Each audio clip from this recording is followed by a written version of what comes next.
ایک لڑکی جو کہ پیدل سفر کر رہی تھی تو ایک اوباش لڑکا بائک پہ آتا ہے اور نازیبا حرکت کرتا ہے لڑکی کے ساتھ۔ ملزم نے راہ چلتی لڑکی کو ہراساں کیا لیکن وہ اب تک گرفتار نہیں ہو سکا۔ اس طرح کی حرکت کر کے کیا ثابت کر رہے ہوتے ہیں یا کیا کرنا چاہتے ہیں یہ تو وقت ہی بتائے گا جب یہ گرفتار ہوں گے۔ السلام علیکم جی، دس از فیصل خان سوری۔ ہمارے معاشرے کو ہو کیا گیا ہے، چل کیا رہا ہے، کیا چاہتے ہیں ہم، اور ہمارے اخلاقیات کیا ہیں، ہماری تربیت کیا ہے، یہ ہم اپنی حرکات کے ذریعے بتا رہے ہوتے ہیں کہ ہم کیا کرنا چاہتے ہیں، کون سی لیمٹس ہم کراس کرنا چاہتے ہیں، کن لیمٹس کو ہم اپنے اندر ڈالے ہوئے ہیں اور کتنے اختیارات ہمارے پاس ہیں۔ اب ایک اور ویڈیو وائرل ہوئی ہے سوشل میڈیا پہ، کراچی میں اورنگی ٹاؤن میں ایک لڑکی جو کہ پیدل سفر کر رہی تھی، پیدل چل رہی تھی، ایک گلی میں سے گزر رہی تھی تو ایک اوباش لڑکا بائک پہ آتا ہے اور نازیبا حرکت کرتا ہے لڑکی کے ساتھ، اور لڑکی کے ساتھ نازیبا حرکت کرنے کے بعد وہ کہکے لگانا شروع کر دیتا ہے۔ وہ ویڈیو شاید میں آپ کے ساتھ شیئر نہ کر پاؤں چونکہ یوٹیوب کی کچھ ریسٹرکشنز ہوتی ہیں تو دیٹس وائی وہ چلانا تھوڑا مشکل ہو جاتا ہے، لیکن آپ کو سوشل میڈیا پہ بآسانی یہ ویڈیو مل جائے گی کہ اس طرح کی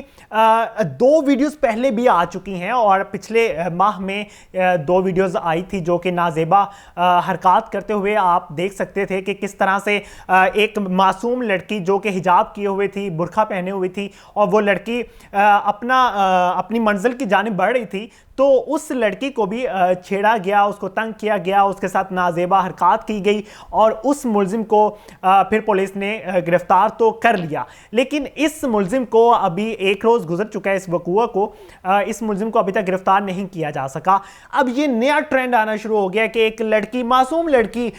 جا رہی ہو، اسکول جا رہی ہو، کالج جا رہی ہو، یونیورسٹی جا رہی ہو، اور اس کے ساتھ نازیبا حرکت کی جاتی ہے، جبکہ وہ لڑکا اس کو جانتا نہیں ہوتا اور نہ لڑکی اس لڑکے کو جانتی ہوتی ہے۔ ہاں، یہ اس طرح سے بھی معاملات پیش آ سکتے ہیں کہ شاید ایسا ممکن ہو سکتا ہے۔ میں صرف یہ اپنے تجربے کے تحت یہ بات کر رہا ہوں کہ ان دونوں لڑکا اور لڑکی کے درمیان کبھی نہ کبھی ریلیشن رہا ہو، اور لڑکی نے اس کو چھوڑ دیا ہو یا لڑکے نے چھوڑ دیا ہو، تو بدلہ لینے کے لیے لڑکے نے اس طرح کی حرکت کی ہو۔ میں نے بہت سی ایسی سٹوریز کور کی ہیں جہاں پہ ایسا ہو جاتا ہے یا کرتے ہیں لڑکے، لڑکیاں بھی کرتی ہیں، آج کل کہا نہیں جا سکتا کچھ بھی۔ اس سے قبل گلستان جوہر میں بھی 3 جولائی کو اسی قسم کا واقعہ پیش آیا تھا جس میں ملزم نے راہ چلتی لڑکی کو ہراساں کیا لیکن وہ اب تک گرفتار نہیں ہو سکا۔ اس سے پہلے 18 جولائی کو اورنگی ٹاؤن میں بھی ایسی ہی نازیبا حرکت کی گئی تھی جس میں اوباش تاحال پکڑے نہیں جا سکے۔ اس سے پہلے بھی بہت سی ویڈیوز آئی ہیں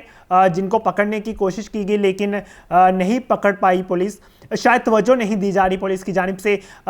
پہلے تو یہ سمجھا جاتا تھا کہ کوئی لڑکا آئے گا، وہ پرس چھینے گا یا موبائل چھینے گا لڑکی سے، لیکن اب نازیبا حرکت کر کے بھاگ جاتا ہے۔ پتہ نہیں یہ چاہتے کیا ہیں، یا ان کو پتہ نہیں ہوتا کہ پیچھے CCTV کیمراز لگے ہوئے ہیں، وہ ویڈیوز وائرل ہو جائیں گی سوشل میڈیا پہ اور بآسانی پکڑے جائیں گے، اور پتہ نہیں کیا چاہ رہے ہوتے ہیں اور اس طرح کی حرکت کر کے کیا ثابت کر رہے ہوتے ہیں یا کیا کرنا چاہتے ہیں یہ تو وقت ہی بتائے گا جب یہ گرفتار ہوں گے۔ اور میں امید کرتا ہوں کہ قانون نافذ کرنے والے ادارے اس پہ سخت ایکشن لیں گے، چونکہ ہر شخص کی بہن بیٹی باہر سفر کرتی ہے، بسوں میں سفر کرتی ہے، ویگنوں میں سفر کرتی ہے، بائکس پہ آج کل لڑکیاں سفر کر رہی ہیں، تو لڑکیاں اگر محفوظ نہیں ہیں تو لڑکیاں گھر جا کے کیا بتائیں گی اپنے پیرنٹس کو جب بتائیں گی تو پیرنٹس ان پہ سختی کریں گے، انہیں باہر نہیں جانے دیں گے، ان کو روکا جائے گا۔ اور جس طرح کا وقوع یہ جو یونیورسٹی کا آپ کے سامنے ہے کہ کس طرح سے پیرنٹس فکر مند ہیں کہ ہماری بچی کے ساتھ کہیں ایسا نہ ہوا ہو، تو ہر شخص فکر مند ہوتا ہے کہ جب اس طرح کے واقعات پیش آتے ہیں تو ہمیں خود کنٹرول کرنا پڑے گا، خود اپنے بچوں کی تربیت بہتر کرنی پڑے گی۔ اس کی ایک وجہ یہ بھی ہے کہ ہمارے بچے پڑھ لکھ جاتے ہیں لیکن جہاں سے پڑھتے ہیں وہاں پہ استاد ہی ایسی تربیت کرتے ہیں کہ تربیت پہ فخر نہیں کیا جا سکتا، اس پہ افسوس ہی کیا جا سکتا ہے۔ تو خیر، قانون نافذ کرنے والے اداروں کو سیریس لینا چاہیے اس ایشو کو۔ اسی کے ساتھ اجازت چاہوں گا، اللہ نے